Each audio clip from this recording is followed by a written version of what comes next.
Buenos días, otra vez en Conversaciones Matemáticas, este espacio en el que damos cuenta de ese entramado fértil, vital, complejo e inabarcable que es la actividad matemática.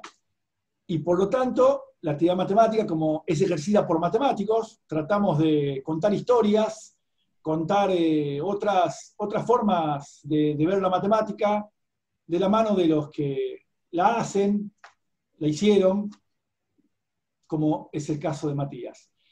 Matías Grañas es doctor en matemática y actualmente se ha ido, hace unos cuantos años se ha ido del ámbito matemático y trabaja en la empresa argentina de satélites Satellogic. Matías, es un gusto que estemos acá charlando, conversando. Sabés de mi aprecio intelectual y personal por vos, así que valoro que te prestes a hablar, a compartir tus palabras con todos nosotros. Así que gracias, Matías. Gracias por la invitación. Me cuesta mucho hablar, así que vas a tener que remarla un poco. Está Ya lo bien, sabes. pero sé que lo haces con ganas. Sí, sí. Bueno, Matías, siempre comenzamos preguntando ¿qué fueron las cosas, qué hechos de la vida de cada uno motivaron a que estudies matemática? En tu caso, por ejemplo, me has contado que tenías un padre psiquiatra, una hermana física, y a la vez tenés una hermana que es cineasta. Bueno, y vos elegiste estudiar matemáticas. ¿Qué discursos circulaban en tu casa para que haya habido esta variedad en la elección de las carreras de tus hermanos y vos? Eh, a mi viejo le gustaba obviamente la medicina cuando la estudió, pero le gustaba mucho la matemática. Era un apasionado por la matemática. Y recuerdo haber leído, me puso de muy chico en contacto con El hombre que calculaba. No sé si lo leíste, es un libro Sí, genial para mí. el famoso de Malva Tajam, que no Malva sabemos quién Tahan. es. Pero sí, creo que es un portugués, un brasileño, ¿Con que ese se cambió el nombre? nombre, obviamente. Claro. Y eh, eso no te diría que marcó un antes y un después, porque lo empecé a leer porque ya me gustaba la matemática, pero ese tipo de cosas marcan una forma de ver la vida, o de tener ganas de hacer ciertas cosas o de apasionarse por ciertas cosas. A mí realmente de chico me parecía fácil y me encantaba lo que veía que a mis compañeritos les parecía odioso o no les gustaba. Eh, Así que la elección de la matemática como carrera fue bastante natural. Eh, Creo que poca gente sabe en el secundario que existe estudiar matemática. Eso es algo que todos, cuando entramos en la facultad, nos encontramos con un montón de gente que no sabe que existe estudiar matemática. Pero ¿cómo se estudia? Pero ¿y qué se hace? ¿Qué es lo que hace un matemático? Yo en el secundario tenía una compañera cuyo padre había estudiado matemática. No trabajaba de matemático, pero era licenciado. Así que para mí era también fácil entender que uno podía estudiar eso, seguir eso y dedicarse a eso. No te resultaba ajeno Claro. la elección de la matemática como una carrera. Ujú. Este, Así que, bueno, los discursos que circulaban, había de todo un poco. Yo, así como te decía, mi hijo era un apasionado por la matemática, también era un apasionado por el cine, y por eso que mi hermana estudiara cine no es para nada raro. Y que mi tercera hermana, mi segunda hermana, digamos, la tercera, terminara haciendo física, tampoco era raro. Claro. Fue raro que ninguno eligiera la medicina o la psiquiatría. Sí, sí, pero es que O no tan raro. sí, a ninguno nos pareció algo muy bien, muy agradable. Qué sé yo. Sí.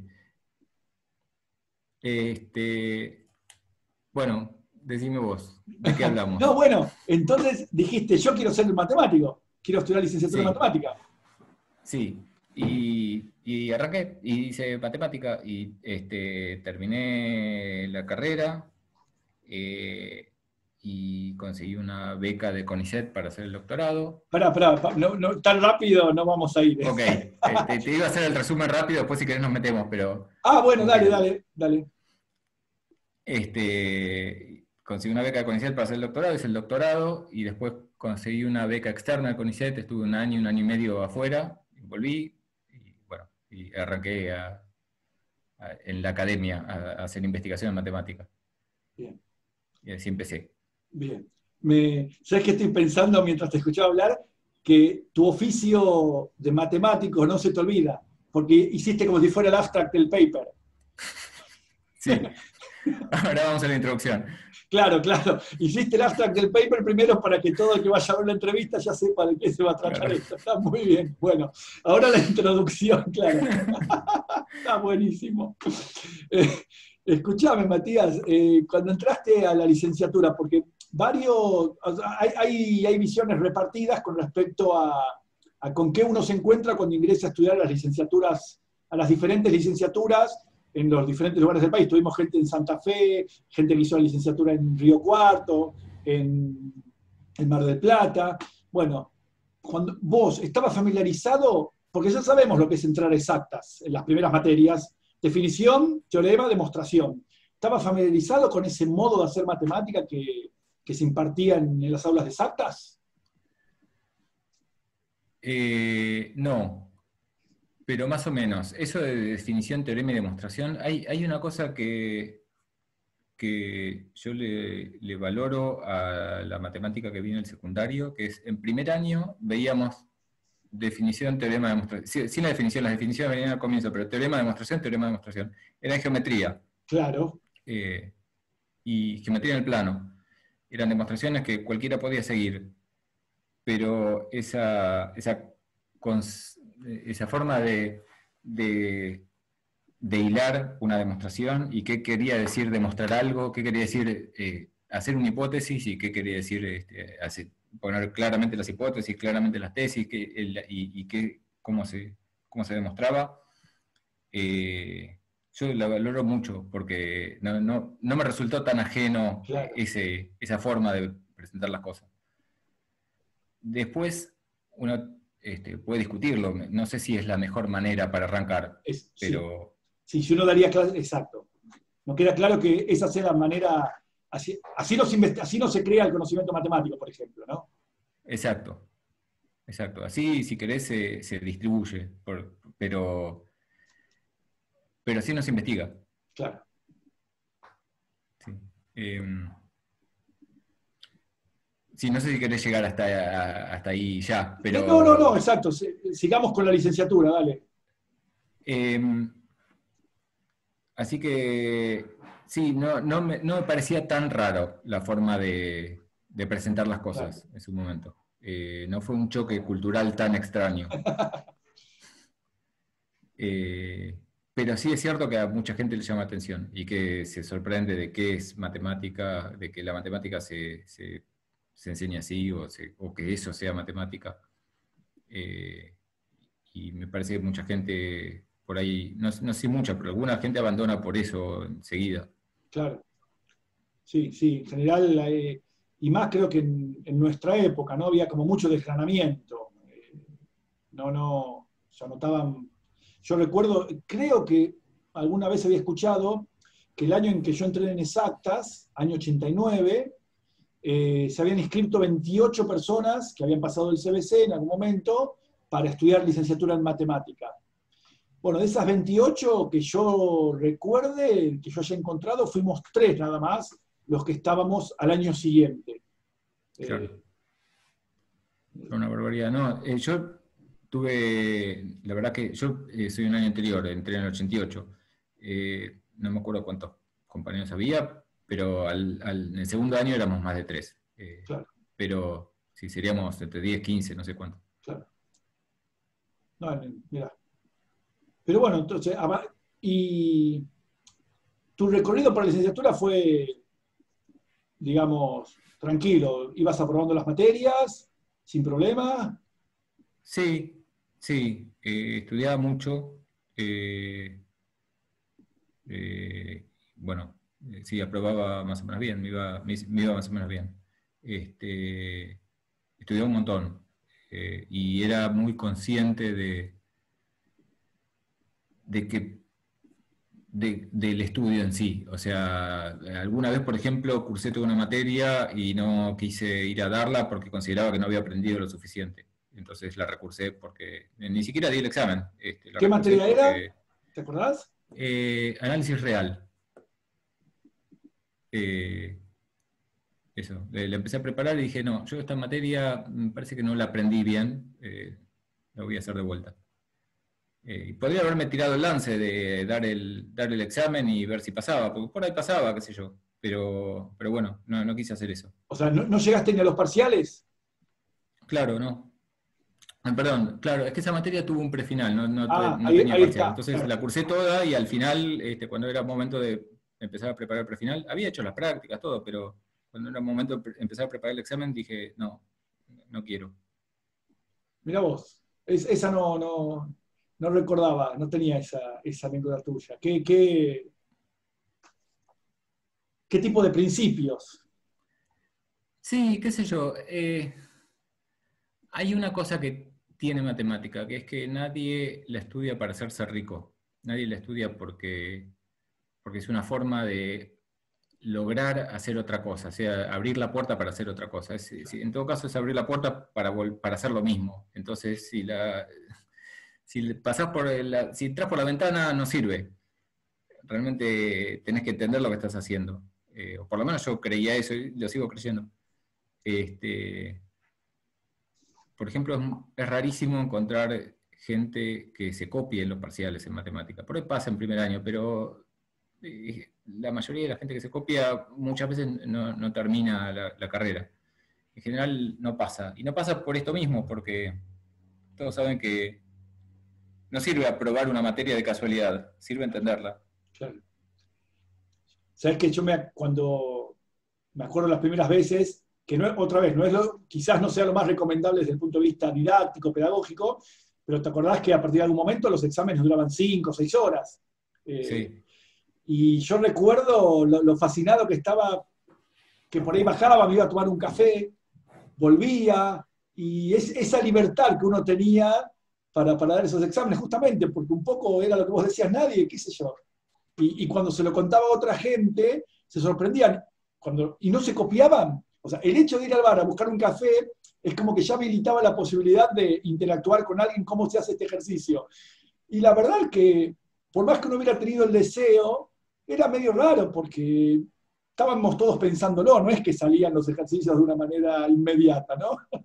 sí, sí. Y pasaba esto otro, que era como un desafío personal poder hacer el Claro, examen. claro, claro. Sí, sí, sí.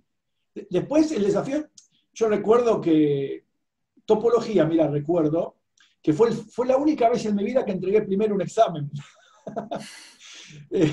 Eh, segundo cuatrimestre del año 97, patente. Ricardo Testoni estaba como ayudante, Ujú. junto a Martín Pavón, y el que daba la teórica era Enrico Boazo. Y recuerdo que en 2 horas, de las 5 que duraba el examen, o más, en 2 horas me habían salido 3 ejercicios. Y yo sabía que estaban bien. Fui y le pregunté a Ricardo Testoni, che, con 3 ejercicios aprobamos, ¿no? Sí, bueno, tomá. Y Ricardo me insistió, dale, seguí trabajando, seguí haciendo, no, están bien los ejercicios. Bueno, fui a tomar un café, volví, hice de un ejercicio que tenía 2 ítems, un ítem más, listo, ya no quiero hacer más nada. Y estaba perfecto el examen, estaba perfecto. Digo, no. Eh, pero bueno, son otras épocas, me parece, ¿no? Épocas que ahora, como estamos un poco viejos, las vemos por ahí como épocas románticas. No sé qué pensás. Sí, pero no creo que sea muy distinto para los pibes ahora. Eh, yo en los últimos años, ahora ya no doy clase, di clase hasta hace 2 años, y daba clase, en los últimos 10 años que di clase, daba clase el primer año. Sí. Así que no veía ¿Qué a los estabas en pibes un álgebra poco 1, más. por ejemplo? Estaba en álgebra 1, análisis 1, esas materias. Eh, no veía a los pibes ya un poco más crecidos, Claro. pero no tengo dudas de que esas ganas de hacerlas, de entender las cosas y de aprenderlas bien, sigue existiendo, porque lo veía después. tenía ayudantes, por ejemplo, Claro. en los que veía eso. Así que no es que todo tiempo pasado fue mejor. Cuando uno añora ciertas cosas es porque añora que uno era joven nada más, no Claro, porque antes fueran mejor las cosas. Eh, Che, bueno, entonces elegiste un tema de licenciatura. ¿Desde cuándo supiste que era el álgebra más que la geometría, más que la probabilidad, más que el análisis lo que te atraía? ¿En qué momento de, Eh, de la licenciatura lo decidiste? hubo un par de materias que me encantaron, que fueron álgebra lineal y álgebra 2. Eh, me, no sé, me pareció que era otra forma de pensar las cosas. Y era un poco lo que yo había ido a buscar. A mí me gustaba la matemática como un juego. Y, y el álgebra era un juego. O sea, en Si ese bien, momento, perdón, Matías, en ese momento no te sí, interesaban demasiado las aplicaciones las de la matemática, ¿o aplicaciones. sí? No. Es más, todavía tenía cierto como desdén por las aplicaciones. A mí me gustaba tener las manos limpias y decir, hago matemática pura y no tengo nada que ver con otra gente. Claro, no me contamino Este, con el mundo que nos rodea. Viste como decía Hardy, que se vanagloriaba de que laburaba en teoría de números y teoría de números nunca iba a servir para nada. Después se equivocó porque hay cosas que sirven, Se equivocó pero bastante, Hardy, sí. sí. Pero bueno, yo tenía un poco esa visión de la Torre de Marfil. Bien. Quiero estar separado de los problemas reales y el álgebra era como una forma de hacer eso, de una cosa completamente abstracta, eh, interesante per se, no porque Exacto. se usara en otros lados. O sea, te proporcionaba tu propia torre de marfil, Exacto, el estudio del álgebra. sí, sí. Este, y bueno, enganché con el álgebra por eso. Así que me dediqué al álgebra, primero al álgebra homológica, ahí hice la tesis de licenciatura, y después en otra variante más esotérica todavía, que se llama álgebras de Hopf, para hacer el Claro. O sea, doctorado. la tesis de licenciatura la hiciste con una docente del Departamento de Matemática, Andrea Solotár. Sí, Bien. exacto. ¿Y por qué Y después, cambiaste de tema? ¿Por qué fuiste de la álgebra homológica a las álgebras de Hopf para el doctorado? ¿Cómo fue esa decisión? en realidad quería probar otra cosa, simplemente, no porque me gustara el tema, no lo conocía al comienzo, pero me dijeron, un docente del departamento me dijo, mirá, conozco a alguien que está en Córdoba, que te puede dirigir, muy bueno en estos temas. Eran temas que en general así me parecían interesantes. Y me puso en contacto con Nicolás Andrukiewicz, que fue mi director en el doctorado. Y Permitime, empezó Nicolás la prueba. Andruskevich es un profesor de la Facultad de Astronomía, Matemática y Física de la Universidad Nacional De de Córdoba. Córdoba. Sí, que de hecho es de Buenos Aires. Él hizo la licenciatura en Buenos Aires y después hizo el doctorado en Córdoba y ya se quedó allá. Yo hice el doctorado desde Buenos Aires con él como director, pero lo hacía en Buenos Aires. Viajaba Claro. mucho, pero estaba en Buenos Aires.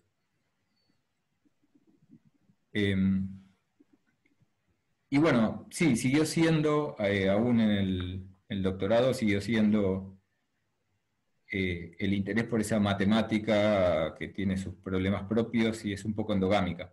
Claro. Eh, y eso era lo que me gustaba, ese era el tipo de matemática que yo quería hacer. Después cambié. No nos anticipemos, suspenso, suspenso. Pero digamos que hiciste el doctorado razonablemente, lo disfrutaste, te doctoraste eh, y, y seguiste la carrera académica más o menos establecida, que consiste, una vez que uno se doctora, ir a hacer un postdoc al exterior, ¿no? Sí, conseguí una beca del CONICET, una beca externa, y estuve un año en el MIT, y estuve 3, 4 meses en Francia, en distintos lugares. Bien. Eh, y, y después volví y me quedé en Buenos Aires, haciendo investigación, tuve algún alumno, dando clases, etc. Tenías la carrera académica más o menos clásica, estándar. Sí, Sí, Antes de eso, exacto. mira, me acuerdo una anécdota que una vez me contaste, como para que, me parecen instructivas esas cosas, ilustrativas para que todos nos podemos ubicar y nos podemos relajar un poco al respecto, ¿no? Eh, tu trabajo con Ettinghoff. Ujú. Quiero tomar esa anécdota, si te parece. Eh, Decime. le cuento a la gente que está viendo esto, Matías para mí es un ídolo matemático, es un tipo al que yo admiro, tiene una profundidad, una capacidad eh, que, que, que de alguna manera de la que uno quiere aprender, ¿no? Pero a la vez él puede contarnos una experiencia, o sea, para todos nosotros Matías es súper, es un Fórmula 1, pensando matemáticamente. Y fuiste a trabajar con este matemático es estadounidense o Es ruso o ucraniano en realidad, ucraniano pero vive radicado en hace Estados mucho en Unidos. Estados Unidos. Ujú, sí, Ettinghoff es el apellido. Ettinghoff. Bien, contá cómo Sí. fue trabajar con Ettinghoff. Escribiste un paper con él.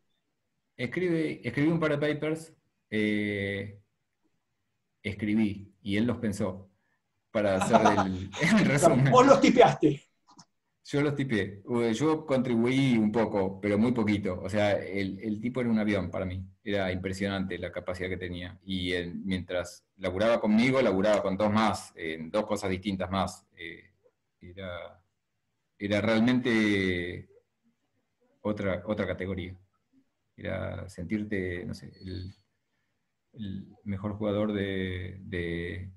si querés, de la B y de golpe ascender a la A y ver que es otra categoría realmente. Este, Ricardo Toledano, acá en la conversación matemática, en el tercer episodio de Conversaciones Matemáticas, nos contaba que acompañó a su director de postdoctorado a Harvard, porque lo invitaron, y contaba lo que eran los alumnos de doctorado en Harvard. Eran, o sea, eran en la propia, estaban tomando cursos y en el propio curso ellos ya sabían las respuestas de los que les iba a contar el profesor. Eh, sí. ¿Pero te desanimó esa situación? ¿Cómo la tomaste? Hiciste una analogía Eh, futbolera, ¿no?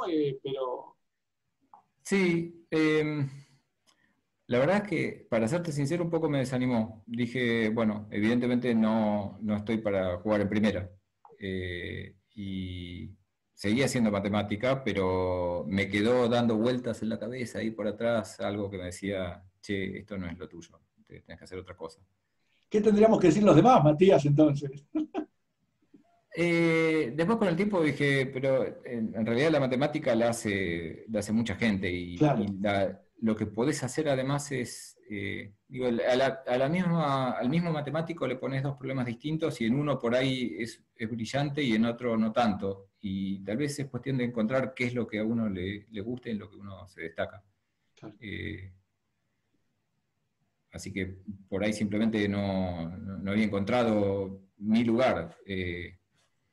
Sabía más o menos qué cosas me gustaban, pero por ahí, no sé, hubiese podido hacer otras cosas. La verdad no lo sé. Pero sí lo que sé es que después de esa experiencia me quedé muy contento, había conocido otras cosas, había visto cómo se hacía matemática en otros lugares, no sé, había visto un poco el mundo, pero también me quedó no sé cómo llamarlo, esa pregunta de, ¿realmente es esto lo que querés hacer el resto de tu vida? Y, y me quedó ahí picando un tiempo. ¿Esto qué año estamos hablando, más o menos, Matías? ¿Podríamos ubicarnos? Yo me fui en el 2001, justo antes de la crisis del 2001, de casualidad, y volví en 2003. Sí. Eh, Me fui con mi hijo más grande, que tenía en ese momento un año, casi un año, y volví y a los pocos días nació mi hijo más chico. Eh, bueno, eh, era también nada, era el comienzo de una familia, qué sé yo, Claro, empezar a ver a crecer a los chicos, claro. nada, no tiene nada que ver con esto. Si editas esta parte, cortala, porque no tiene nada que ver. No, no, va a quedar que es bueno. Ok. Está bien, claro. Esto que estás diciendo Me parece a mí que, te decía hace un rato, es ilustrativo, porque muchas veces el mensaje que bajamos con la matemática es que es para elegidos, para los genios, y hay de todo, es como la analogía futbolera que usaste, es un equipo en última instancia, el conocimiento matemático se Sí, construye en equipo. Estarán los que absolutamente. hacen, los que definen, los que generan las jugadas, y están los que defienden, que son fundamentales también, ¿no? Ujú. Es una construcción colectiva. Alguna vez escuché que alguien también ponía una analogía de una orquesta, ¿no? Está el concertino, pero también está otro violín que es importante, porque contribuye al sonido, contribuye a la armonía, ¿no? Sí, sí, que si pones al concertino solo no destaca. Y volviendo al fútbol, que es más fácil de hacer analogías, el 10, si no le pasa la pelota, no hace nada. Claro, Eh, sí, realmente yo opino lo mismo. La matemática es una construcción global, o es una construcción universal o de grupos de personas. Eh, y de mucha gente a lo largo de la historia, además. Es interesante pensar eso, que lo que uno hace cuando hace matemática se nutre de cosas que hicieron en otros siglos. claro, Entonces, estás, eh, en algún sentido estás laburando con Gauss por ahí, claro. o con Leibniz, o con quien Sí, sea. sí, sí, sí. No sé si es cierta la cita esa que le atribuyen a Newton, creo, que él decía, si pude ver lejos es porque estaba parado sobre hombros de gigantes. Exacto. No sé si era falsa modestia por ahí siendo Newton, ¿no? Pero Sí, bueno, seguramente hay un elegido que llega en un momento, pero hubo todo un trabajo previo de mucha gente trabajando, desarrollando ideas, y las ideas florecen en una cierta época, ¿no? También hay un contexto histórico, social, bueno, por ahí nos ponemos muy epistemológicos acá, pero los descubrimientos no son ajenos del contexto. totalmente, sí. No sé cuánto se ve en matemática en sí, que también se ve a veces también en otras ciencias. O sea, hay un ejemplo muy claro de la invención del teléfono por dos personas completamente separadas, que no tienen nada que ver en la misma semana. Claro, En matemática también hay de eso. Las ideas florecen cuando están maduras, como para florecer. Eh, esa madurez la van aportando muchos matemáticos también. claro. Eh, sí, sí, sí, completamente. Bien. Eh, bueno, volviste en el 2003 con algo que ya te estaba dando vueltas por la cabeza.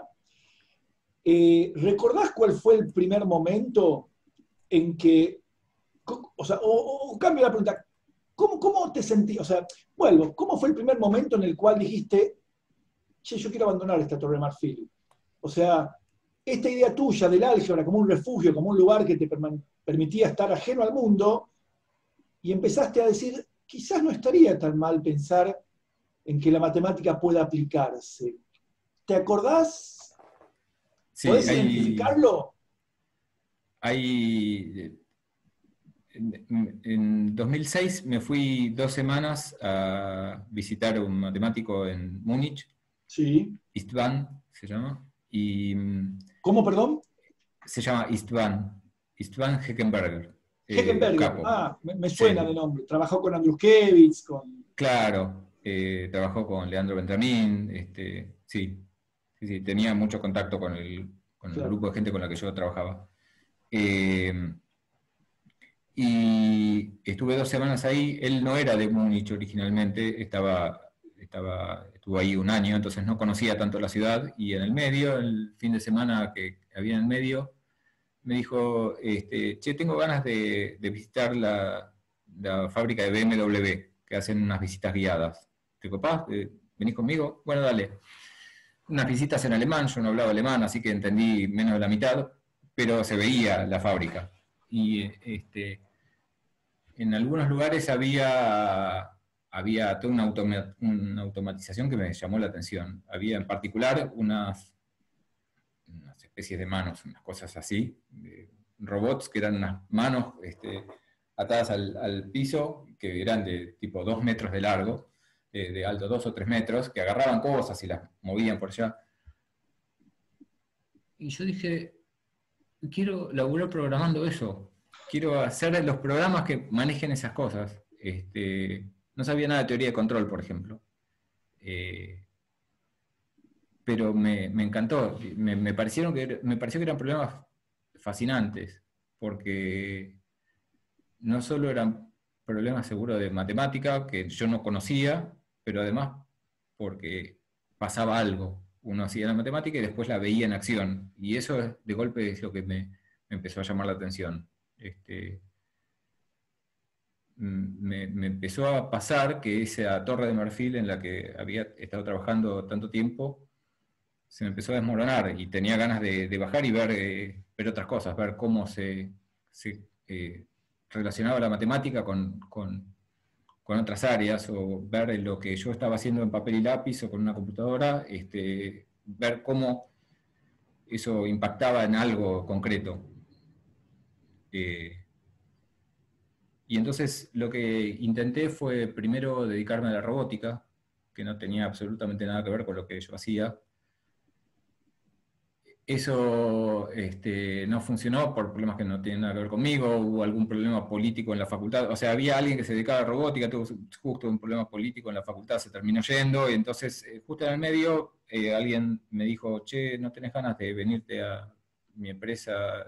Hacemos programas, los vendemos para empresas.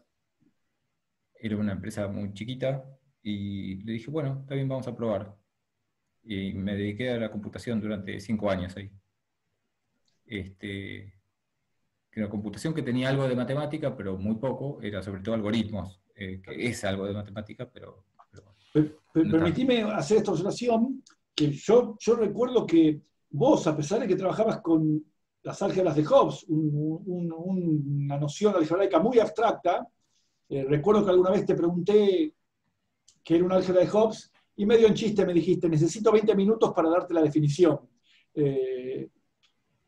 Pero vos ya en esa época, yo recuerdo que habías logrado meter la computadora en tu investigación, por más abstracta que fuera, o sea, ya tenías claro que a pesar de lo ajeno quizás del tema de investigación a lo real, vos ya habías metido la computadora para trabajar ahí. ¿Cómo fue, antes de seguir avanzando en tu desarrollo laboral, en qué momento empezaste a usar computadoras en tu investigación? ¿Quién te motivó? ¿Cómo llegaste a eso? A mí me gustaba la computación desde chico, desde el secundario, que había empezado a aprender a programar, y a medida que hacía la carrera había algunas cosas que decía, esto la verdad es que podría ser un programa que hiciera esto, no sé, cuando aprendíamos interpolación, por ejemplo, en el plano, cosas por el estilo, un programita que le ponías unos puntos e interpolaba, o veíamos superficies en análisis 2 y hacía un programita que te mostraba una superficie sombreada y cosas.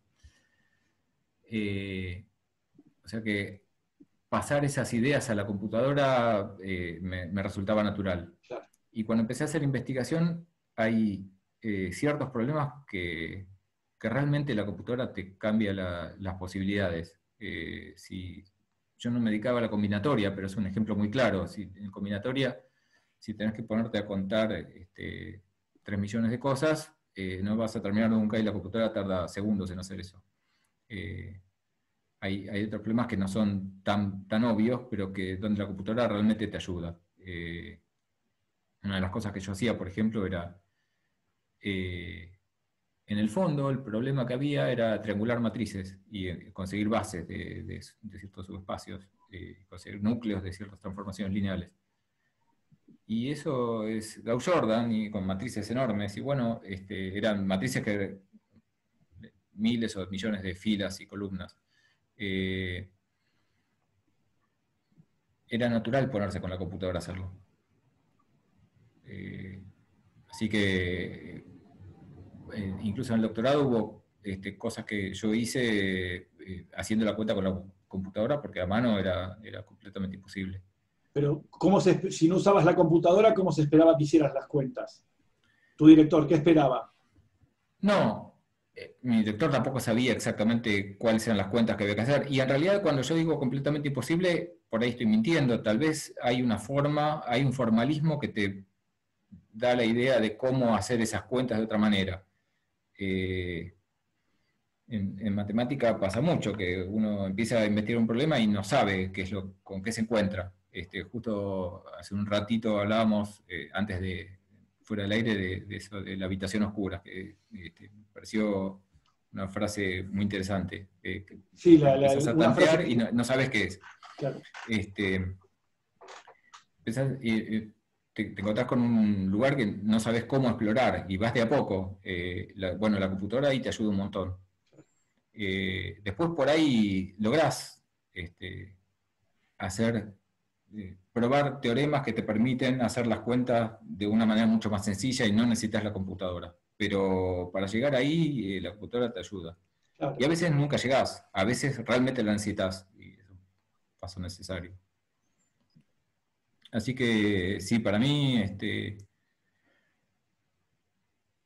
no me parece posible hoy en día plantearse hacer matemática sin tocar la computadora en algún momento, para entender, para poder jugar con los conceptos y para poder hacer las cuentas. En papel y lápiz está bien para arrancar, es súper importante, pero después llega un punto en que las cosas que uno tiene que hacer se complejizan. Y antes de lograr formalizar las cosas de una manera que uno pueda hacerlas solo en papel y lápiz, la computadora te da otra forma de pensar las cosas, realmente. Bien, entonces, ahora vamos a volver a eso, pero te invitaron a trabajar en esta empresa, estuviste unos cuantos años, pero seguías vinculado a la academia, por así decirlo, porque seguías dando clases en la Facultad de Ciencias Exactas y Naturales, en el Departamento Sí. de Matemática. ¿Y en qué momento empezaste a pensar en esta idea de un matemático en el exilio? Creo que es un buen momento para que cuentes la idea detrás de esto que está en el pizarrón. La verdad es que no me acuerdo cómo arrancó. En algún momento yo usaba Facebook, ahora hace años que no lo uso, pero alguien por Facebook me dijo, che, me gustaría contactarme con matemáticos, y qué sé yo, y dije, yo ya me había ido, o sea, seguía dando clases efectivamente, pero mi actividad principal estaba afuera, y no era hacer matemática, entonces dije, yo soy un matemático fuera de la academia, estoy exiliado de la academia en algún sentido, exiliado, autoexiliado, nadie me echó. Claro, es exilio por decisión propia. Claro. Y hice un grupo en Facebook que se llamaba así, Matemáticos en el Exilio, que no pasó sin pena ni gloria, simplemente se sumaron algunos, charlamos un poco y después decayó. Pero en ese momento me quedé pensando qué era lo que era yo, y era eso, era un matemático en el exilio. Sigo siendo matemático, creo que no hago matemática, o por lo menos no hago aquello para lo que me preparé durante tantos años, hago otro tipo de matemática, pero sigo haciéndolo y sigo pensando como un matemático. Entonces, bueno, soy eso, soy un matemático, pero estoy en el exilio en algún sentido. Sabés que tenés las puertas abiertas para volver cuando quieras, ¿no? Puede ser, no lo sé. Yo Pero creo la que verdad sí. es que me sigue produciendo placer lo que estoy haciendo. Claro. Bueno, entonces, ¿cómo fuiste en el medio? ¿Algún otro trabajo antes de llegar a... ¿Cómo llegamos a Satellogic? No, en esta empresa estuve 4 o 5 años y después empecé a querer hacer otras cosas y vi que estaban buscando gente en Satellogic, así que me contacté con ellos y entré. Y lo que hice en Satellogic durante unos años, ahora cambié hace poquito, pero lo que hice en Satellogic hasta hace poco tiempo, es dedicarme estaba en el equipo de AOCS, el equipo que entre otras cosas mueve el satélite. Satellogic trabaja con satélites que sacan fotos, y para sacar fotos tenés que apuntarlos a donde querés sacar la foto. apuntarlos con mucha precisión. Te moves medio grado y ya la foto no sale. Lo que querías sacar no sale. Entonces, para apuntarlos, una de las cosas que necesitas saber es para dónde está apuntando el satélite, y entonces con eso sabes para dónde te querés mover, y después moverte. Y son dos problemas completamente distintos, uno de estimación y otro de control. Yo me dedicaba más a la parte de estimación. Hay una forma típica de conocer tanto los satélites como en otros, en otro tipo de aparatos. En algunos aviones se usa saber cómo está apuntando el objeto sacándole fotos al cielo y reconociendo las estrellas. Y bueno, laburaba en eso, en reconocer estrellas, con fotos de estrellas, y con eso saber para dónde estaba apuntando el satélite. ¿Y cómo era?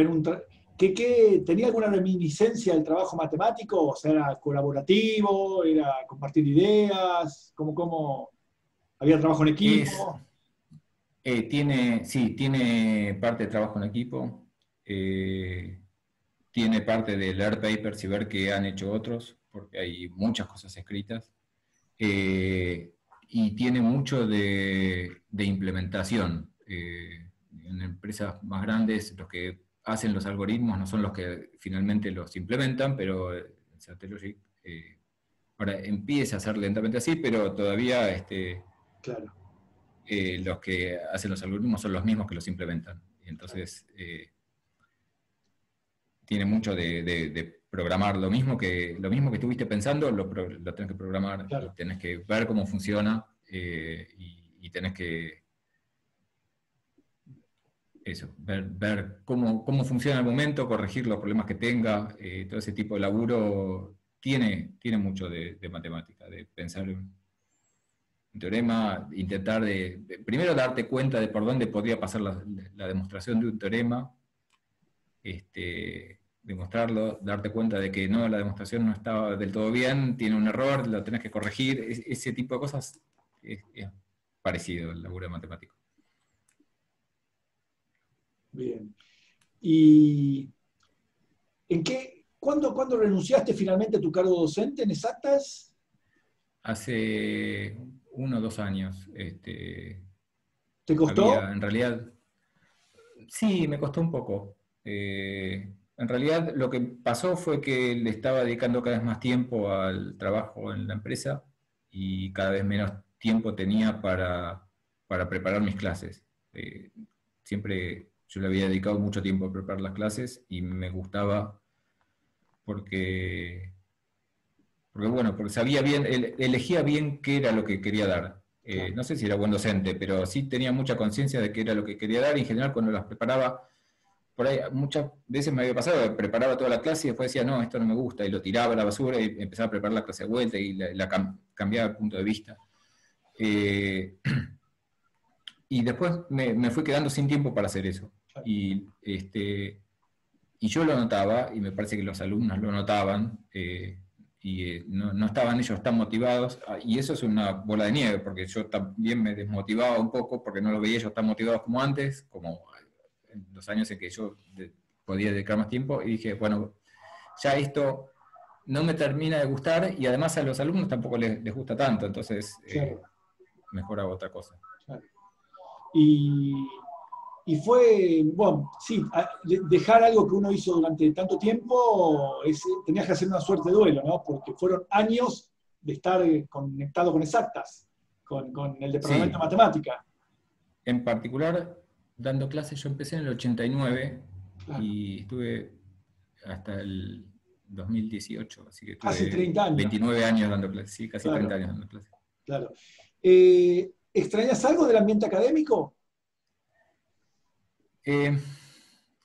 Hay ciertas cosas que tienen sus ventajas, por ejemplo, pensar en problemas sin deadlines, ¿cómo se traduce deadlines? Sin fecha de entrega.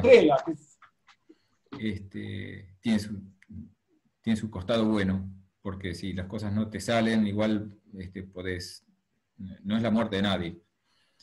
Claro, me imagino que claro, cuando uno hace investigación matemática, casi que los problemas se los inventa uno, ¿no? Y ese es el otro punto. Uno hace exactamente lo que tiene ganas de hacer, no hace lo que hace falta hacer.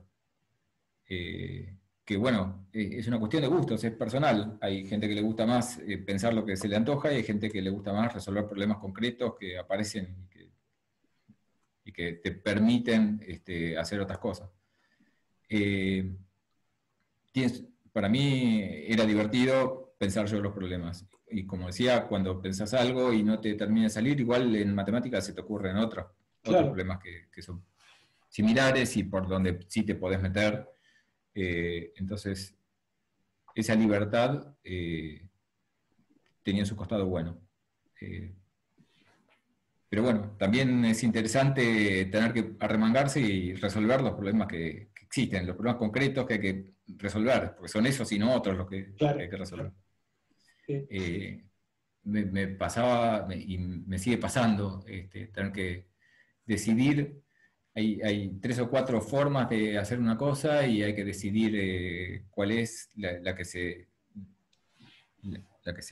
lleva adelante, y la decisión por ahí no es porque es la más linda, es porque es la que va a ser más rápido por ahí. Y no tenemos tiempo para hacer otra cosa, por ejemplo. Ese tipo de cosas en la industria pasa mucho. Claro. Quizás en la actividad académica podés ver una por una, dedicarle el tiempo y elegir. Sí, y elegir, exactamente. Acá no, acá hay otros constraints restricciones. que tenga que... restricciones. Estás muy anglófilo. Lamentablemente sí. Sí. Pero bueno, esa libertad que tenía la academia y que uno la pierde, tiene su costado bueno también, porque un poco es eso lo que yo buscaba. Digamos, que cuando tenés que resolver problemas concretos, esos problemas son para encontrar soluciones a cosas concretas, y que hace falta encontrarlas en determinados tiempos y con determinados costos y con determinado involucramiento de capacidades, si querés. Cuántas personas se puede poner a trabajar, y bueno, 1, 2, 3, depende, pero no pueden ser infinitas. No puedes estar 2 años tratando de resolver algo que tiene que estar para mañana. Claro, ya que mencionamos a Andrew Wiles y su metáfora de la habitación oscura en la investigación matemática, ese tour de force, yo me pongo francófono, ese tour de force que hizo Andrew Wiles para demostrar el teorema de Fermat, durante 10 años estar sin hablar con nadie, en el ámbito académico es genial. En un ámbito por ahí de la industria no sería posible. No. Sí, no podés laburar y no comunicar. Y que ese laburo, y no comunicarlo, y que ese laburo no redunde en un beneficio, porque si no, no servís, claro. En el fondo, no estás haciendo tu laburo. No importa si dentro de 10 años vas a hacer algo buenísimo. Tenés que, por lo menos, convencer a la gente de que realmente estás cerca de hacer algo buenísimo, claro, como mínimo. Entonces, claro, si no puedes quedarte callado la boca y decir, no, hago la mía.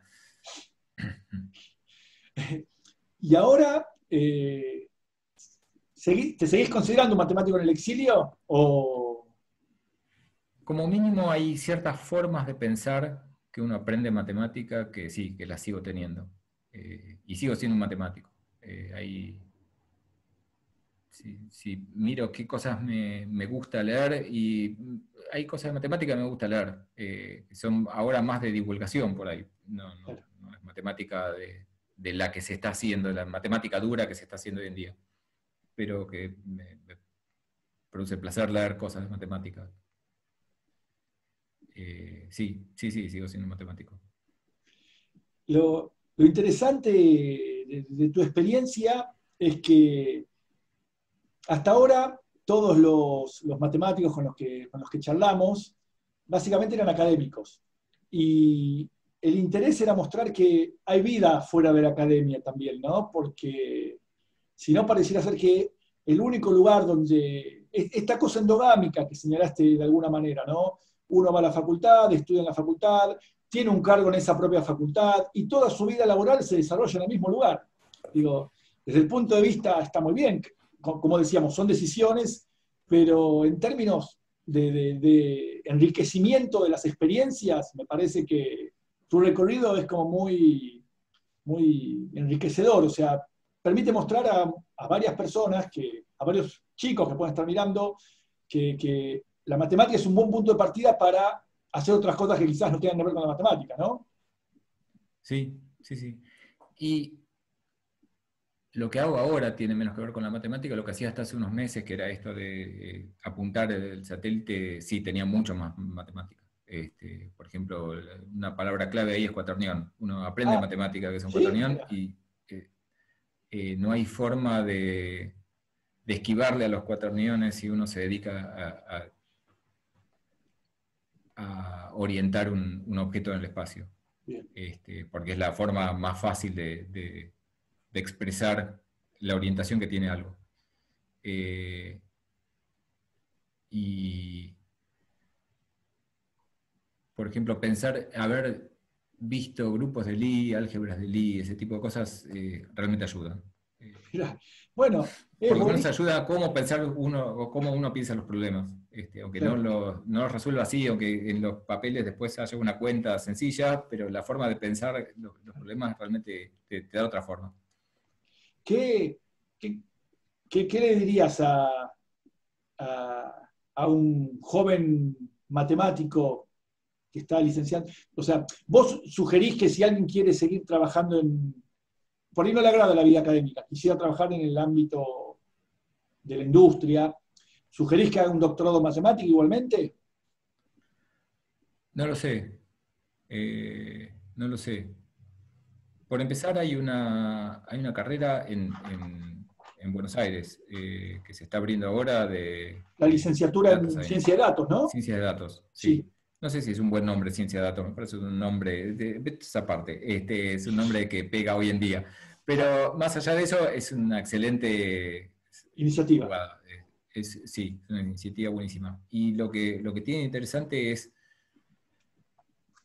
que tiene que aprender no solo matemática, tiene que aprender un poco de computación, un poco de física. Realmente, si querés laburar afuera, tener una mirada no exclusivamente matemática ayuda. Tu pregunta fue completamente distinta, fue si uno quiere hacer el doctorado en matemática, la No, verdad pero no lo sé. está. Lo que sí intentaría es, si haces un doctorado, es no algo tan abstracto. Simplemente dedicarte a algo un poco más aplicado por ahí, si Claro, realmente querés ir afuera, querés salir de la academia. claro, claro. Pero al mismo modo, yo recuerdo que vos lo dijiste hace muchos años y a mí me quedó dando vueltas y con el tiempo, digamos, no, no es que se, digo, no es que se te haya ocurrido solo a vos esa idea seguramente, pero vos señalaste hace unos años que el futuro de la matemática estaba de la mano de la computación, de la computadora, como que irremediablemente iba a pasar eso, y varios matemáticos lo están confirmando en este ciclo de charlas que hacemos, ¿no? Que va a cambiar el paradigma de investigación en matemática. Es un poco lo que decíamos antes. Para mí, Claro, yo creo que la gente eh, entiende los objetos matemáticos de distintas maneras, pero la forma que yo los entendía era jugando con los objetos matemáticos. Era ponerme a escribir cuentas, a hacer este, no sé cómo decirlo, pero ponerme a jugar con los objetos en la medida de lo posible. Así como los nenes aprenden a encastrar cubitos cuando son chiquitos, bueno, lo mismo, simplemente un paso más en la abstracción, pero es así, es agarrar tu objeto y ponerte a jugar con él. Ese juego tiene un límite que es lo que puedes escribir en una hoja o en dos o en tres. Cuando empezás a pasarte ese límite y querés hacer otra cosa, realmente necesitas la computadora, claro. como mínimo para entenderlo. Y además para hacer realmente ciertas cuentas, realmente lo necesitas. Me estaba acordando, por ejemplo, uno de los últimos papers en los que estuve involucrado, trabajaba con grupos esporádicos, grupos finitos esporádicos. ¿Querés Y contar que había que es un hacer... grupo esporádico? eh, pasaron muchos años y ya algunas cosas me olvidé, pero los grupos simples están todos, son todos conocidos y pertenecen a ciertas familias que tienen mucho que ver con lo que son grupos de Lie simples. Y después, además de esas familias, hay otros grupos que, si no me acuerdo mal, eran 26 grupos esporádicos, que se los conoce. Algunos son chiquitos, otros son muy grandes. Entre otros está el Monster Group, el grupo monstruoso, o no sé cómo se llama, el grupo del monstruo, que es un grupo, no me acuerdo cuántos elementos tiene, pero es un número tipo de 50 cifras, o tal vez más. Es imposible ponerse a trabajar con ese objeto y hacer cuentas con, bueno, quiero ver todas las clases de conjugación de este grupo. Era una de las cuentas que hacíamos. Hay programas que hacen eso. Y puedes decirle, bueno, agarrar todas las clases de conjugación de este grupo y hacer esta cuenta. Y eso con una computadora se puede hacer. A mano es imposible. Claro. Entonces, hay ciertos teoremas que realmente los podés hacer con una computadora, los podés programar y tener resultado en minutos o días a lo sumo, y en una vida humana no lo podrías hacer. Entonces, a mí me pasaba mucho cuando estudiaba, que había mucho y todavía creo que hay matemáticos que lo tienen, esa mirada de el tiempo es infinito. Sé cómo hacer esta cuenta, si tuviese infinito tiempo la podría terminar, pero el tiempo no es infinito. Entonces, no es lo mismo hacer la cuenta de una manera que de otra, no es lo mismo si podés meterla en una computadora o no. Incluso si la podés meter en una computadora, no es lo mismo usar este algoritmo que este otro, que este tarda 1 minuto y este otro tarda 3 años. Claro. Realmente no es lo mismo. Entonces, ese tipo de problemas para mí son súper importantes. Yo realmente creo que cada vez más la matemática está está mezclada con la computación. De hecho, la computación originalmente era una rama de la matemática y se separó un poco, pero me parece que hay una vuelta necesaria. Cobró vida propia, sí. Sí. Sí, y a mí en particular me parece que en términos de enseñanza, lo digo en todas las charlas, nos quedamos un poco atrás con las formas, al menos acá en Argentina, en el modo que se siguen impartiendo los cursos de cálculo, quizás. Tenemos una mirada de cuando nosotros hicimos esos cursos, ¿no? Que tenemos que calcular montones de integrales a mano, montones de derivadas, montones de operaciones que en ese momento estaba muy bien hacerlo, porque esas eran las herramientas, esas eran las cosas que teníamos a disposición, pero hoy por hoy, yo lo menciono varias veces, quiero calcular la integral de algo o una derivada, lo escribo en el Wolfram, en el celular, el Wolfram Alpha Online, y ya me lo está dando, ¿no? Sí.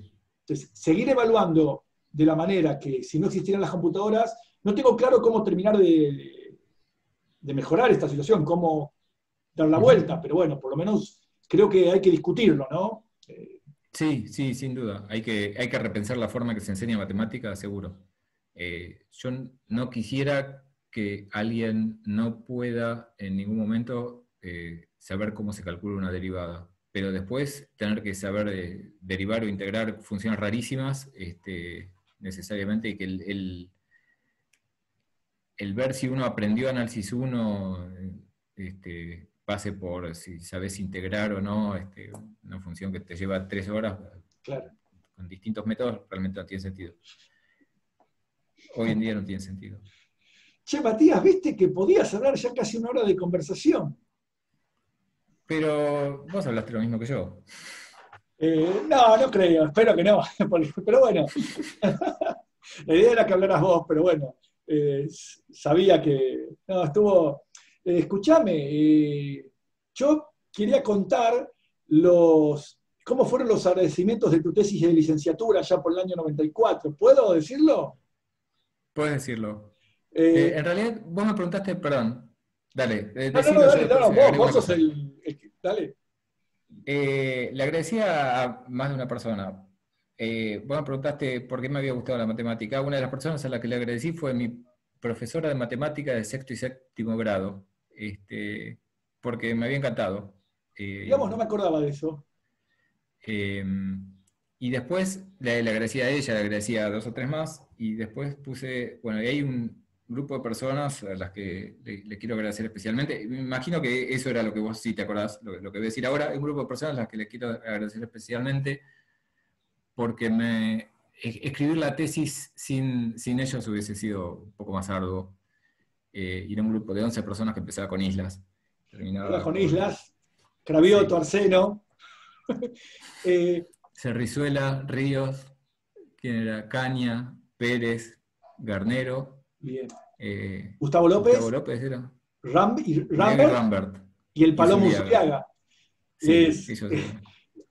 Matías en el año 94, que fue uno de los últimos annus mirabilis de Independiente, que salimos campeones y ganamos la Supercopa, le agradeció al equipo, a ese gran equipo de Independiente dirigido por Brindisi. Hemos ido a la cancha a ver Independiente con Matías, entonces nos une también, además de esta amistad, de la vida y de la matemática, la amistad, el amor por Independiente. Bueno, él les agradeció en su tesis de licenciatura a ese gran equipo de Independiente. Matías, había que contar esa anécdota, ¿no? Porque esto desmitifica un poco, muestra que los matemáticos somos comunes y Somos corrientes, ¿no? seres, somos personas, sí, somos personas que nos Exacto, pasan las mismas cosas. exacto. Hoy en día el fútbol no me gusta tanto. Obviamente tiene mucho que ver con que Independiente le va muy mal. Yo creo que es lo mismo, sí. Pero sí, somos personas, nos pasan las mismas cosas. Y con lo bueno y con lo malo.